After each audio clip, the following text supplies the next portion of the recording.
అనిల్ చెప్పండి. So YS Jaganmohan Reddy convoy బయలుదేరుతున్నట్ట మనకి విజువల్స్ లో అర్థమవుతోంది. ఏంటి మీద ఇన్పుట్స్?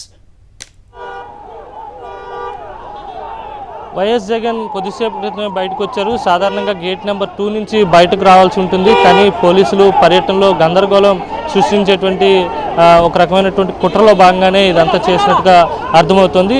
వాస్తవానికి గేట్ నెంబర్ 2 నుంచి రావాల్సినటువంటి వైఎస్ జగన్ కామన్ అరైవల్స్ నుంచి బయటకు పంపారు. మనం విజువల్స్లో చూడొచ్చు. పెద్ద ఎత్తున అభిమానులంతా కూడా వైఎస్ జగన్ కాన్వాయ్ వెంట పరుగులు తీసినటువంటి దృశ్యాలను మనం స్పష్టంగా గమనించవచ్చు. ఎయిర్పోర్ట్ నుంచి మరి కాసేపట్లోనే సెవెన్ హిల్స్ ఆసుపత్రికి చేరుకోబోతున్నారు. అక్కడ ఉన్నటువంటి క్షతగాత్రులను పరామర్శించబోతున్నారు. మనం విజువల్స్లో చూడొచ్చు. పెద్ద ఎత్తున వైఎస్ఆర్సీపీ నేతలు అభిమానులంతా కూడా ఎయిర్పోర్ట్కి తరలి వచ్చారు. ఎయిర్పోర్ట్ నుంచి సెవెన్ హిల్స్ ఆసుపత్రి వరకు వైఎస్ జగన్ వెంట వెళ్లేందుకు వారంతా సిద్ధపడ్డారు. కానీ పోలీసులు ఎక్కడికక్కడ వెహికల్స్ను ఆపేసి వారిని అడ్డుకునేటువంటి ప్రయత్నం చేస్తున్నారు.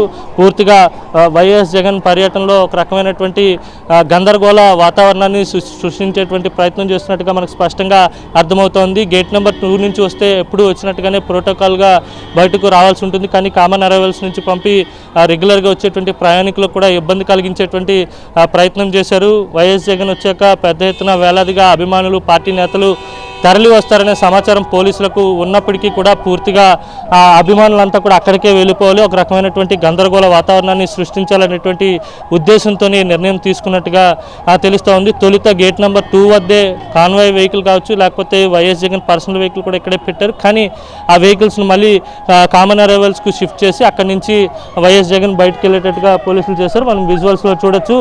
ఎంపీలు, వైఎస్ఆర్ కాంగ్రెస్ పార్టీ ఎమ్మెల్యేలు వెహికల్స్ను కూడా ఆపేసినటువంటి పోలీసులు అక్కడికి బయటకు పంపించుకుంటా అంటే వైఎస్ జగన్ వెంట వాహనాలు కానీ వైఎస్ఆర్సీపీ శ్రేణులు కానీ వెళ్లకుండా వారిని పూర్తిగా అడ్డుకునేటువంటి ప్రయత్నం చేస్తున్నారు. ఆ వెహికల్లో అరకు పార్లమెంటు సభ్యురాలు ఉన్నారు. మనం విజువల్స్లో చూడొచ్చు. అరకు పార్లమెంటు సభ్యురాలు ఉన్నటువంటి వాహనాన్ని కూడా పోలీసులు ఆపేసేటువంటి ప్రయత్నం చేశారు. అలాగే మాజీ ఎమ్మెల్యే ధర్మశ్రీ కానీ, మాజీ ఎమ్మెల్యే తిప్పల నాగిరెడ్డి కానీ వీరంతా కూడా వైఎస్ జగన్ వెంట వెళ్ళేటువంటి ప్రయత్నం చేశారు. కానీ వారి వాహనాలను ఇప్పటి వరకు కూడా కాన్వాయ్ బయటకు వెళ్లే వరకు కూడా వాళ్ళని నిలుపుదల చేసినటువంటి విజువల్స్ను కూడా మనం స్పష్టంగా గమనించవచ్చు. వైఎస్ జగన్ వెంట ఎవరు వెళ్లకుండా ఉండాలనే ఉద్దేశంతో మళ్ళీ ఆ పక్క రోలో ఉన్నటువంటి వాహనాలు కూడా పూర్తిగా నిలిపివేసినటువంటి సందర్భం కనిపిస్తుంది. మొత్తంగా ఒక రకమైనటువంటి ఇబ్బందికర వాతావరణాన్ని ఇటు పోలీసులు, ప్రభుత్వం సృష్టించింది అనేది మనకి స్పష్టంగా అర్థమవుతుంది. ఇక్కడ నుంచి వైఎస్ జగన్ సెవెన్ హిల్స్ ఆసుపత్రికి బయలుదేరారు. అక్కడ ఉన్నటువంటి క్షతగాత్రులను, అలాగే మృతి చెందినటువంటి పైడిరాజు కుటుంబ సభ్యులను కూడా పరామర్శించి వారికి ఓదార్పునివ్వబోతున్నారు, మనోధైర్యాన్ని చెప్పబోతున్నారు. తర్వాత కిమ్స్ ఐకాన్ ఆసుపత్రికి వస్తారు. అక్కడ ఉన్నటువంటి క్షతగాత్రులను కూడా పరామర్శించి స్టీల్ ప్లాంట్ ప్రమాద ఘటనకు సంబంధించి మీడియాతో కూడా మాట్లాడేటువంటి అవకాశం కనిపిస్తుంది. Over to studio. అనిల్ ఉన్నారా మీరు లైన్లో?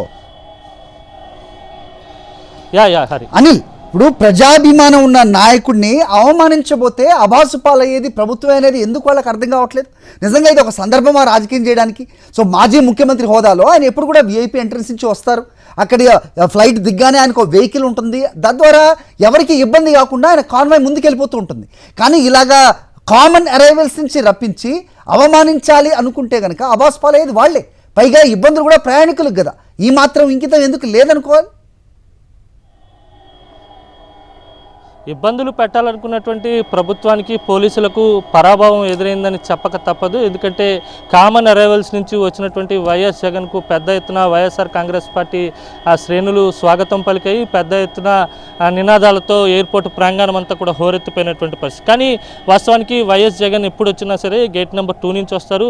సాధారణంగా వచ్చేటువంటి రెగ్యులర్ ప్రయాణికులకి ఎక్కడా ఇబ్బంది లేకుండా ఉంటుంది. కానీ వాళ్ళని ఇబ్బంది పెట్టాలనే ఉద్దేశంతోనే, అలాగే ఏదో విధంగా ఒక రకమైనటువంటి గందరగోళ వాతావరణాన్ని సృష్టించాలనేటువంటి ఉద్దేశంతోనే, దుర్బుద్ధితోనే ఇక్కడ నుంచి అరైవల్ పాయింట్ని మార్చారు. వెహికల్స్ను కూడా తొలుత ఇక్కడ పెట్టి అందరూ ఇక్కడ గ్యాదర్ అయిన తర్వాత ఇక్కడ నుంచి మళ్ళీ కామన్ అరైవల్కి మార్చడం జరిగింది. మొత్తంగా చూస్తే ఖచ్చితంగా ప్రభుత్వం చెప్పినటువంటి కుట్రల్ని పోలీసులు తూచా తప్పకుండా అమలు చేస్తున్నారు.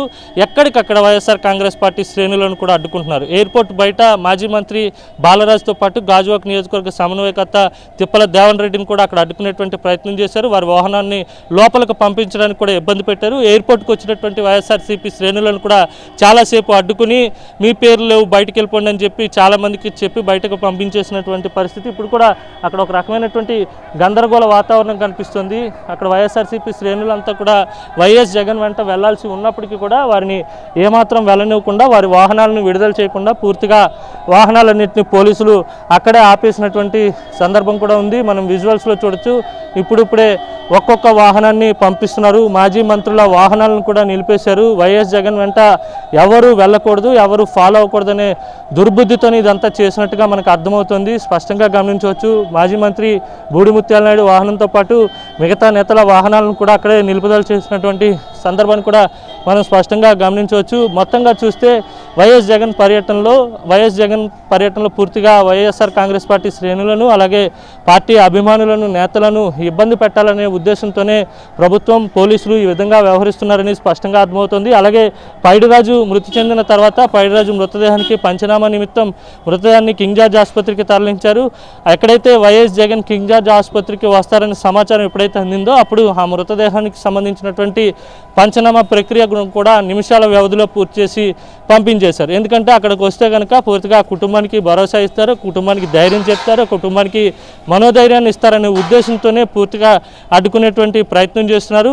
పూర్తిగా కార్మిక సంఘాలు అయితే ఈ స్టీల్ ప్లాంట్ ప్రమాదానికి సంబంధించి ప్రభుత్వాన్ని పూర్తిగా తప్పుపడుతున్నాయి. ఎందుకంటే ప్రభుత్వానికి ఎన్నిసార్లు చెప్పినా ఎన్నిసార్లు విన్నవించుకున్నా ఏమాత్రం పట్టించుకోలేదు. ఫలితంగా కార్మికులు ప్రాణాలు కోల్పోవాల్సినటువంటి దయనీయ పరిస్థితి ఏర్పడింది. 40 ఏళ్లకు పైగా చరిత్ర ఉన్నటువంటి విశాఖ ఉక్కు కర్మాగారంలో ఇంతటి దారుణమైనటువంటి పరిస్థితి అన్నడూ లేదు. ఎందుకంటే ప్రమాదాలు జరిగాయి, ఎంతకంటే ఎక్కువ మరణాలు సంభవించినప్పటికీ అప్పుడు ఉన్నటువంటి ప్రభుత్వాలు ఎంతో పెద్ద మనసుతో స్పందించిన